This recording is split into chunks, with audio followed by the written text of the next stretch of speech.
Right. So yes, thanks for the introduction, John. Yeah, so in my view, functional programming, as it's currently understood, tends to segregate the act of programming into two regions.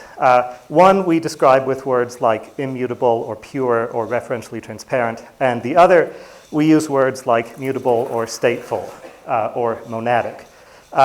And for the most part, the pure story is good, right? So in a sense, we don't have to talk about it that much, or at least we mainly do refinement. But the other side is frankly scary. And so I'm going to be exploring this issue, and much of what I'm going to really be talking about is a lot of history and philosophy to try to really get at where all of this stuff came from, where we are today. And so the first 3/4 of this talk really is going to be about these background issues, and I'm going to be introducing a lot of things that may seem sort of disconnected and strange, and ultimately I will synthesize them in the end. So let's first talk about computers. Now, it's fairly well known at this point that computer used to be a job title, but contemporary with that, computer had another meaning, which we now call analog computers. And I think it's actually really important to understand analog computers so that we can understand digital computers better. So first I'm going to talk about this machine, which I took from Electronics for Scientists 1963. The design involves an iron core, which has wire wrapped around it, which then has leads on the end. And then that's enclosed in a horseshoe magnet. So what happens is you run electricity through the coil that produces a magnetic field in the core, and that will interact with the permanent magnetic field to spin the core. So you might think, oh, that's an electric motor. And of course it is, but we do a few more things that take it away from that. We attach a spring, which will cause the whole assembly to return to a set position when electricity is removed. We attach a needle to the top of it, and then we also have this piece of paper that we write tick marks on, and then we calibrate writing numbers on that piece of paper against a reference source of electricity, and what we get is a voltmeter. And what's really kind of fascinating about this is the way that analog voltmeters work is by simply recreating one of the phenomena that make voltage interesting, namely induction and the magnetic field interaction. Now, you may not necessarily believe me when I say that this is an analog computer. I mean, that does seem kind of daft. So I prepared a few more analog computers that might be more relatable. So this is my show and tell section, for which I have to hope that this webcam works. Good. So this is my mechanical adder. Now, when I told people at work that I was making a mechanical adder, one person asked, oh, how many bits is it? And I think the answer is 4. There's this one, this one, this one, and this one. So we slide these things around, and we can generally observe that this plus this equals this. For example, I don't necessarily know how readable my etched numbers are with the glare, but this is placed on 8, this is on -2, so this is displaying 6. So you might think, oh, these two slides are inputs and this one is output. And strangely, that's actually not really correct. In fact, this is a machine that sort of maintains a relationship, and you can treat it not just as an adder, but also as a subtractor by simply controlling this one and then moving another one. So here we find that 2 minus 8 is -6. So in analog world, the distinctions between input and output get sort of fuzzy. But there's another interesting point, which is that the distinction between computation and state gets blurry. We see that the answer to the computation that this bit of plexiglass is solving is always here. It's always just what it is. And the way that we do computation is by sort of continuously interacting with it to bring it into a new state in which it will give us a new answer. Now, there's another point that I wanted to make with all of this, for which I have to do a bit of magic. I built not just an adder, but I also built a multiplier.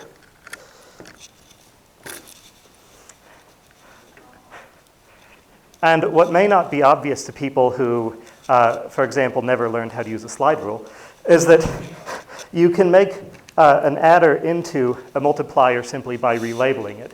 And there's actually a broader and more subtle point here, which is the only difference between a computer and a doodad is the way that we label it. This is only a multiplier because I've put tick marks on it that allow us to perform multiplication by interacting with it.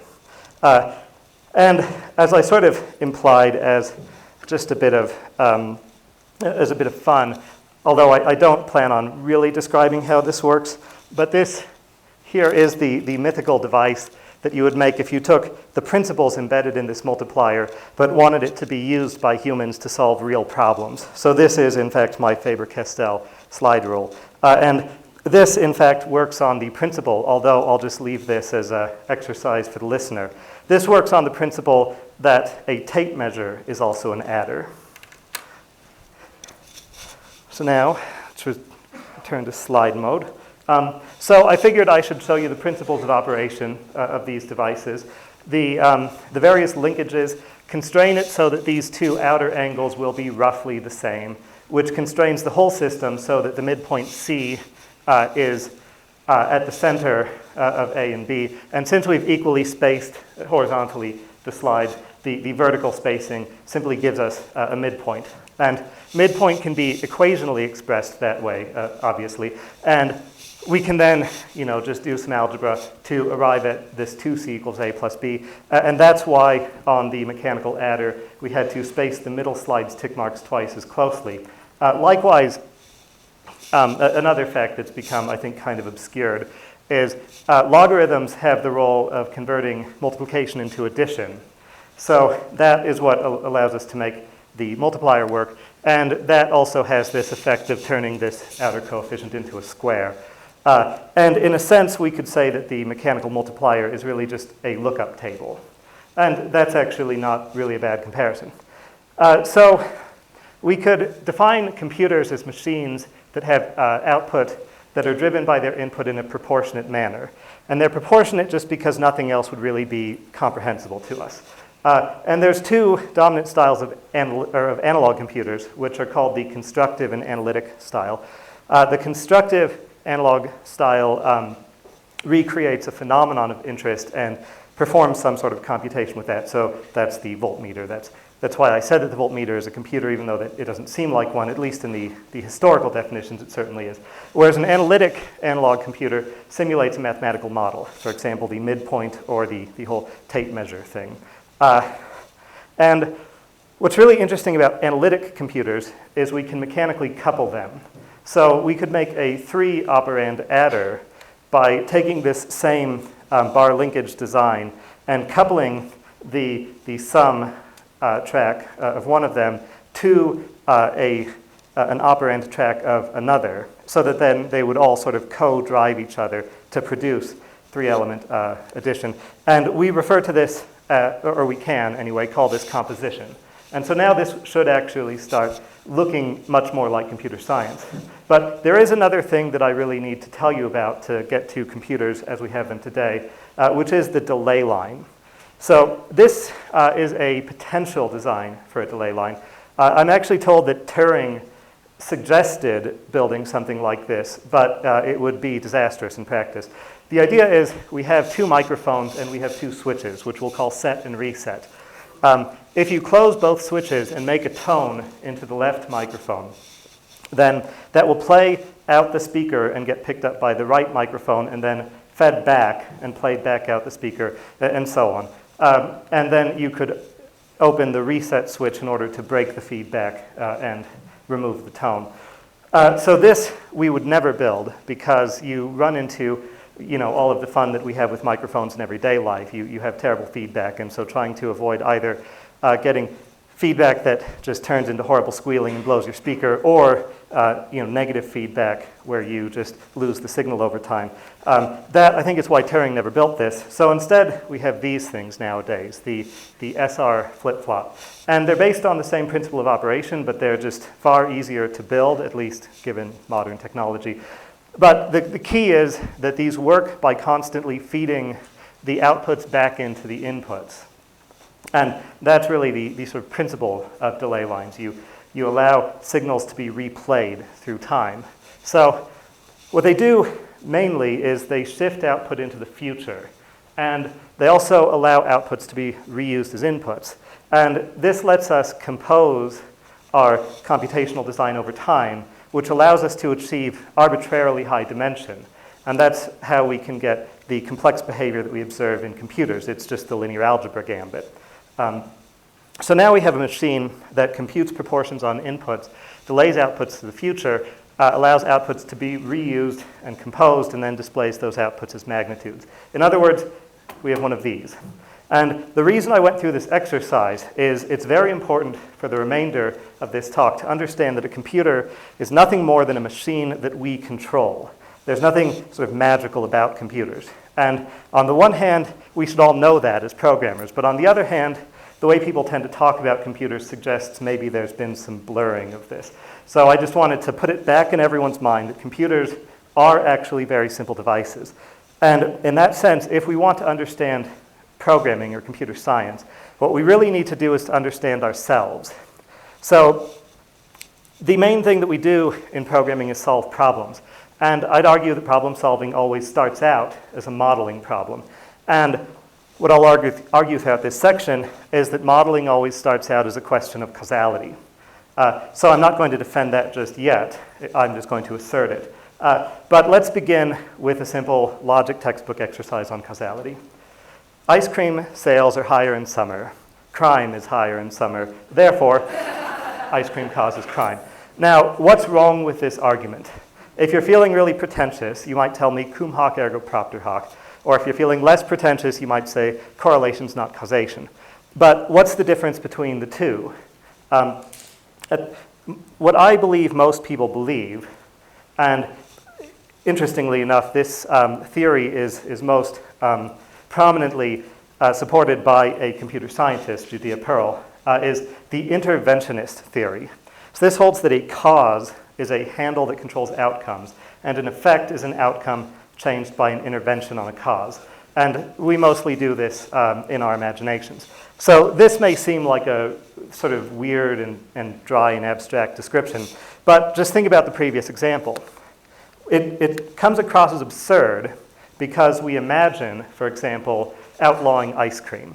And in the world in which we've outlawed ice cream, crime does not decrease. Or for those of us who have seen The Untouchables, we imagine crime actually increases due to ice cream bootlegging. So the other thing about this, in a sense I can't support this viewpoint, I can only assert it, because this is a viewpoint that rests at the basis of even considering something like logic. So I'll instead say that we know this thing by another name, and that other name is the scientific method. An ideal experiment is one in which we have one or a small number of independent variables that we manipulate, and some variables that we observe for changes, and all other variables remain the same. This is just the interventionist story. But it all sort of hinges on one big thing, which is all things equal. Or because of the philosophy that I've read, I do have to subject you to the Latin version ceteris paribus. And throughout the remainder of this talk, I'm going to refer to the interventionist perspective just by the alias ceteris paribus. But there are problems with the interventionist theory. Even though I believe most people believe it, we only sort of halfway believe it. So to demonstrate that, let's consider another logic example. So Blofeld, who's the guy with the eye scar and the cat, puts a slow-acting poison in Bond's martini. Now, of course, this isn't any particular Bond movie. I'm just using names so I don't have to tell you about Assassin A and Assassin B and so forth, because philosophers are really bad about things like this. So Blofeld puts a slow-acting poison in Bond's martini. But to be on the safe side, he also orders Jaws, the guy with the metal teeth, to kill Bond. And even though this runs counter to everything that's happened in any of the movies, let's just assume that if Jaws takes the order and accepts it, that he will successfully kill Bond. Now, if Jaws kills Bond, is he responsible for his death? And of course, if you were a jury of Jaws' peers, if he has peers, then then you would probably, of course, vote guilty. But from an interventionist perspective, the answer is actually no, because Bond dies regardless. Intervening on Jaws's actions doesn't change the outcomes. This is a false negative. And of course, in this case, it's very obvious, but you can certainly run into subtle cases where it'll really trip you up. And this is just meant to be sort of fun and a little bit demonstrative, but I now need to talk about something that's incredibly important. So I'm going to tell you about proteins. What proteins basically are, there's a run of atoms that, I can't remember what, there's carbon in there, but they're called the backbone. And then jutting off of that are some other clumps of atoms which are called the side chain. And the combination of the backbone and side chain is called an amino acid. And these amino acids get extruded from cell bits into a watery environment. And amino acids have a bunch of properties. They can be electrically charged, positive or neutral, or they can be positive or negative or neutral. They can be big or little. They can be hydrophobic, hydrophilic. They can sort of preferentially bond with each other in potentially complicated ways. So their side chains interact with the water and with each other. Imagine replacing the fifth amino acid with a different one. How does the outcome change? Of course, we really don't know. And there's sort of a lot of hand-wringing about this, folding it home, fold it, just the sort of general thrust of numerical simulation. But I'm at the very least going to say that this really wreaks havoc on our sense of causality. We really don't have any sort of intuitive sense of what's going to be going on with this. So this is the complex systems problem. And by contrast, both with complex systems and by just mulling over simple systems, we can get a sense for how we like things to be. And we like there to be low factors, that is, there's not many things that are sort of actively going on. We like interactions to only go in one way, as we don't like things to sort of loop back on the causal story. And we like for factors to be roughly independent of each other. So here, this is why I think that the immutable side of functional programming is so powerful. It lines up very well with how we want things to be. And in the sense of revealing the true structure of a program, for example, we could also phrase that as it reveals programs as we like to think about them. And I don't really say that to denigrate it, but that's at least just how I see it. But now let's veer off and talk about math. And I'm going to tell the story of a man named Hippasus.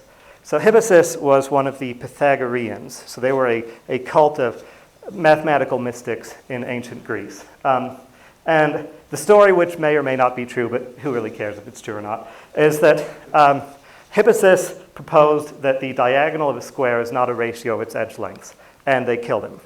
Now, why might that have happened? Or at the very least, why might someone have decided to tell that story? So let's begin by talking about digital arithmetic, that is, in terms of digits. So this is just a left-to-right digital addition algorithm. The only difference from what you learned in grade school is that in some cases you have to ripple carry. And I don't really feel like belaboring this because it's beside the point.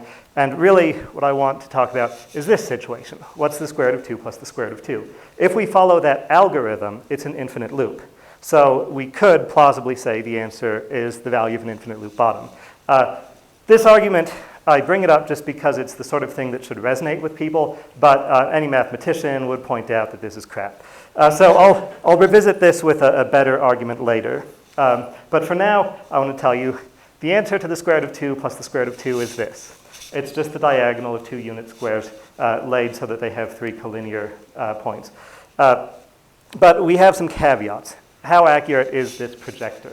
The projector was designed and engineered to have certain tolerances, so in principle we can't get an answer that's any more accurate than our tolerances. But we also have the problem that we can't measure it infinitely well. So we'll also get down to the number of tick marks on our ruler or how many bits we have in an ADC in digital calipers or something like that. And this doesn't really apply for squares, but if we were looking at circles, for example, we'd have to consider the effects of converting into screen pixels, which we call rasterization. So these cause the idealization to break down, and that's a point that I'll revisit later. But importantly, this isn't the same kind of failure that we saw in the previous slide. This is just sort of how the world is. But now let me revisit addition. So here is another algorithm for addition.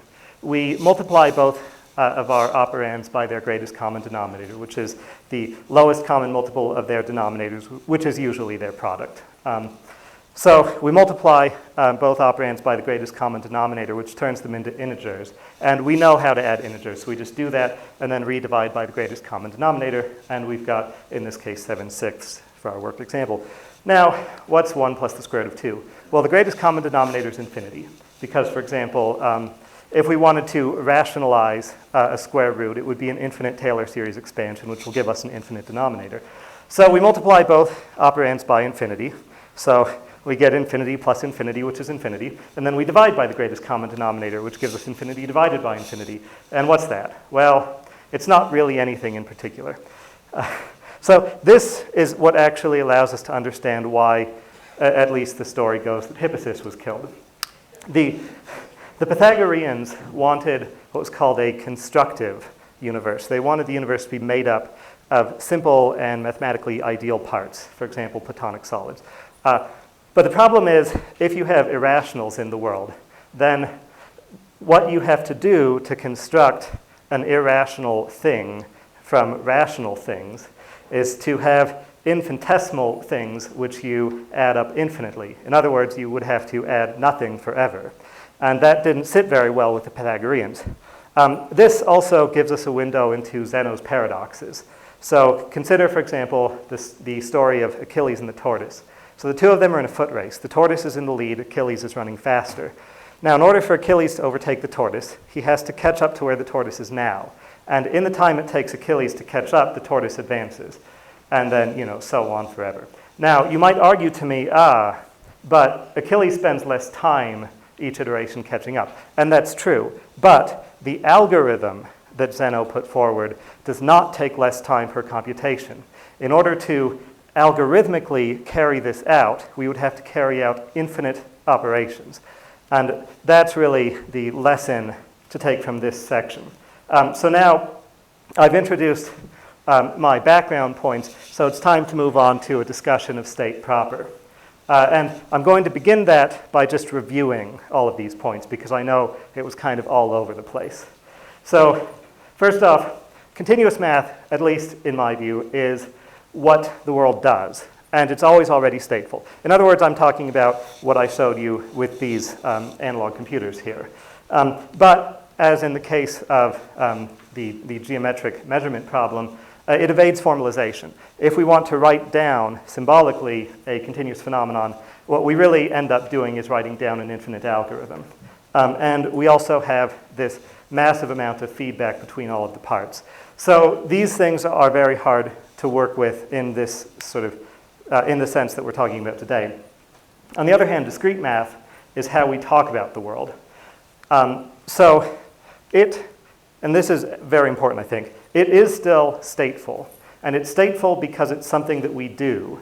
And we do it by writing things down on paper, or by using digital or analog computers, or just by keeping track of things in our heads. But there's still things that need to be tracked. We still have to do bookkeeping in order to do discrete math.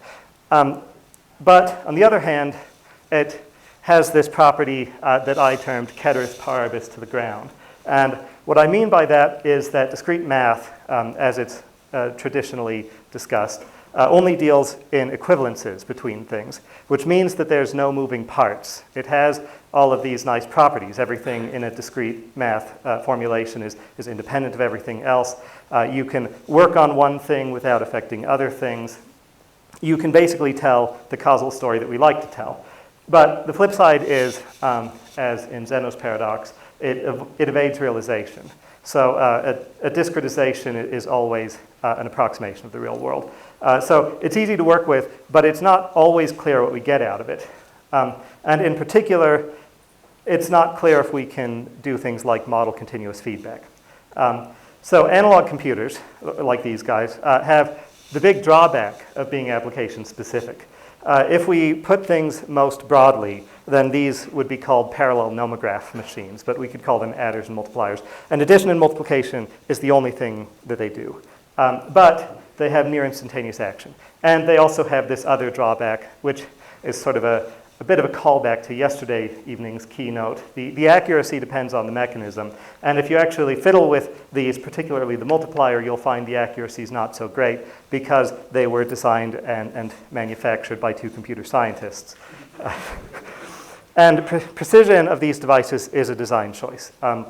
My adder takes operands that are between -1 and 1, -10 and 10. But we could make it go between -1 and 1 by simply putting some decimal points on it.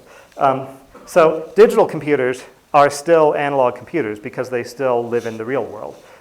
But the application that they solve is set theory. So that is what gives them their claimed universality. It's really a claim about the universality of set theory. And likewise, in order to essentially replicate our activity of doing discrete math, we do still need computers to be stateful. And for example, we can introduce that by extending algebra, by implementing essentially symbol rewrite rules, which we call lambda calculus. So this is sort of the punchline. We end up with a situation with digital computers where on the one hand, we can't salvage the ceteris paribus that we had with doing algebra by hand because they have to be able to do the bookkeeping that we did ourselves. And once we then build a real machine, delay lines ratchet up the dimensions and allow arbitrary intertemporal composition of its bits. So really, we have a complex systems problem. And in my opinion, this is really the core of what makes programming difficult. We have created a complex systems problem for ourselves. And we also can't defer the state to the continuous interactions of the real world like we did with these machines because there isn't a symbolic math phenomenon in the same sense that magnetism is a voltage phenomenon. We could, in principle, build other computer designs, but computers ended up as they are today because this has generally been seen as the most practical way to build a machine that does what we need it to do.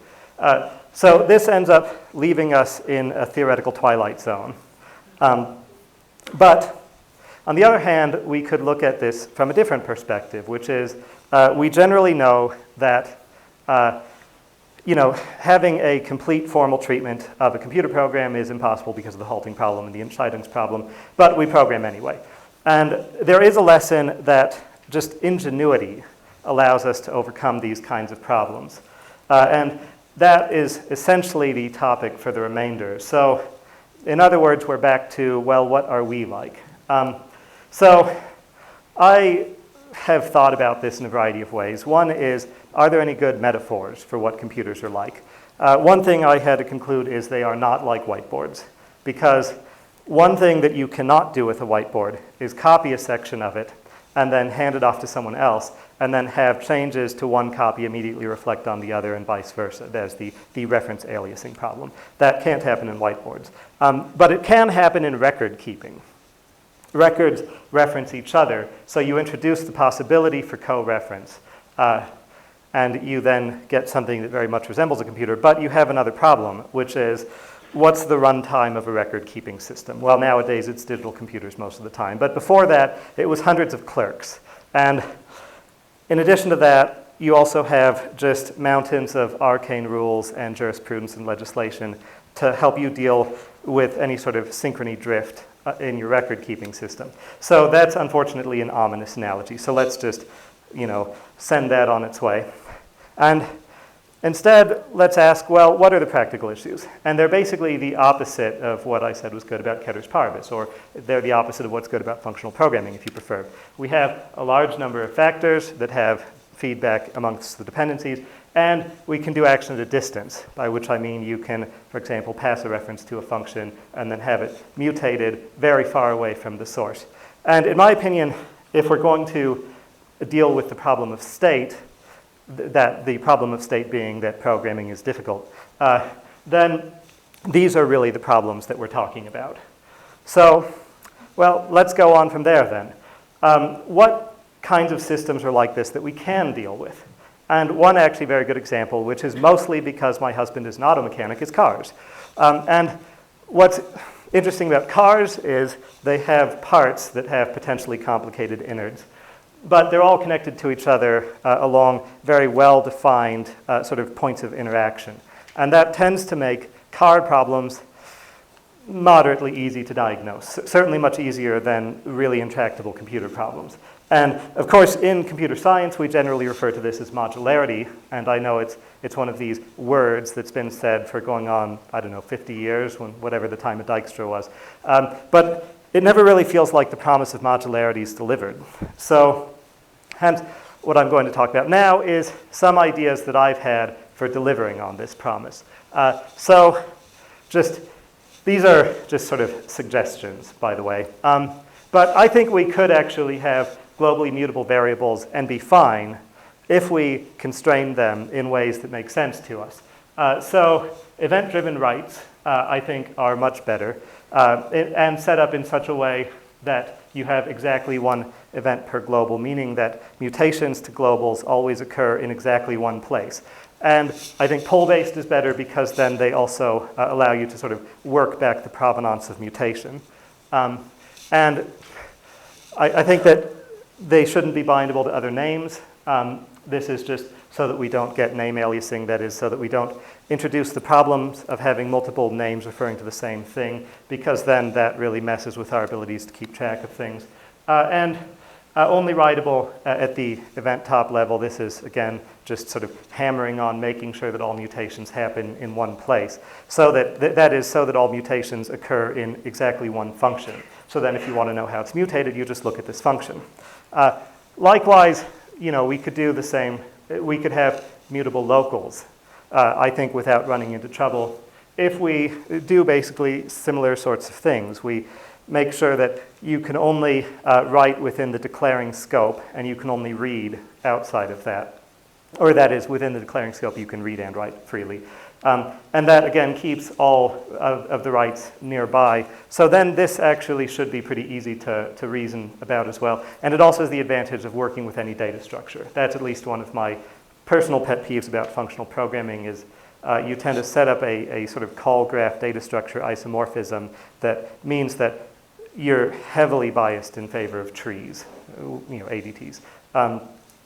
Likewise, I think if you have collections, they should have scope to access in such a way that performing an access introduces a scope so that the accessed value is only resident within that scope and the collection is blacklisted within that scope. So that then, again, you don't produce aliases between collections and members of collections. And then this would, again, allow you to have things be mutable, but I think very sensible or sensical. With similar constraints of having things not be rebindable.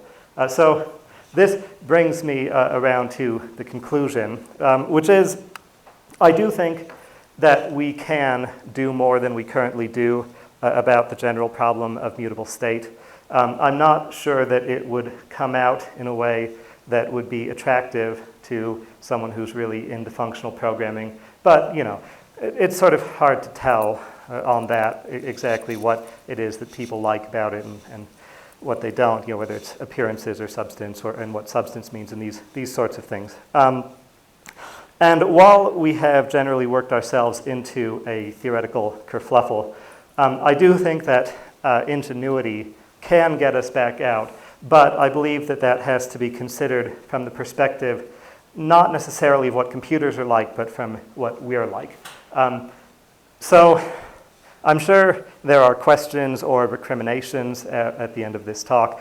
And I was told that keynotes would not have Q&A, which is fine. So instead, tomorrow morning at 11, I'm going to be milling about in the unconference room if you feel like taking questions to me, but I will not actually be accepting recriminations. So thank you for your time.